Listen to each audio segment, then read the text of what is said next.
संग्रामपूर तालुक्यात 5 केंद्रामधून 1687 विद्यार्थी देणार 12वीची परीक्षा। संग्रामपूर तालुक्यात 12वीच्या परीक्षेला सुरुवात झाली असून तालुक्यातील 5 परीक्षा केंद्रामधून एकूण 1687 विद्यार्थी परीक्षेला बसत आहेत। परीक्षेचे नियोजन सुरळीत पार पडावे यासाठी शिक्षण विभागाकडून विशेष उपाययोजना करण्यात आल्या असून भरारी पथकांची नियुक्ती देखील करण्यात आली आहे।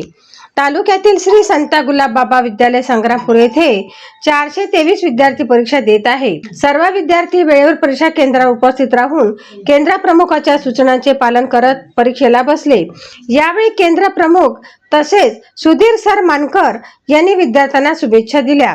अनेक पालकांनीही आपल्या पाल्यांनाही यशाची पहिली कसोटी असल्याचे सांगत त्यांना भरघोस यशाच्या शुभेच्छा दिल्या। तालुक्यातील इतर केंद्रामध्ये नागेश्वर महाराज विद्यालय वरवड बकाल येथे 242, कला व वाणिज्य महाविद्यालय वरवड बकाल येथे 219, कोटेश्वर महाराज विद्यालय एकलारा बानोद येथे 374 तर विक्रमराव देशमुख विद्यालय निवाणा येथे 429 विद्यार्थी परीक्षा देत आहेत। सर्व केंद्रावर शिस्तबद्ध वातावरणात परीक्षा पार पडत असून प्रशासनाकडून आवश्यक सुविधा उपलब्ध करून देण्यात आल्या आहे। युवा क्रांती न्यूज साठी आकाश बोरसे, संग्रामपूर।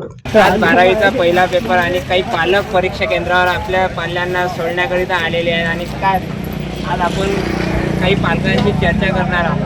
काय सांगताल, आज 12वीचा पहिला पेपर आपला 12वीच्या पेपरच्या त्यांना शुभेच्छा देतोय आणि वर्षभरचा चांगला अभ्यास केलेलाच आहे। त्याची ही परीक्षा आहे, त्यांनी चांगल्या प्रकारे पेपर देऊन चांगल्या मार्कांनी उत्तीर्ण व्हावं अशी मी त्यांना शुभेच्छा देतो।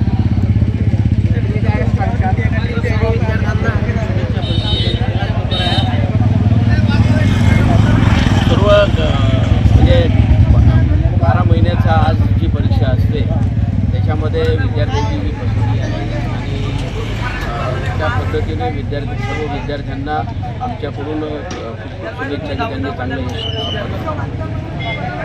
हे पालक वर्ग होते आणि त्यांनी आपल्या मुलांना शुभेच्छा दिलेल्या आहेत, भावी वाटचालीसाठी शुभेच्छा दिल्या आहेत, कारण की हे पहिलीच त्यांची कसोटी आहे। इथून त्यांचा सामना होणार आहे। युवा क्रांतीसाठी मी आकाश बोरसे,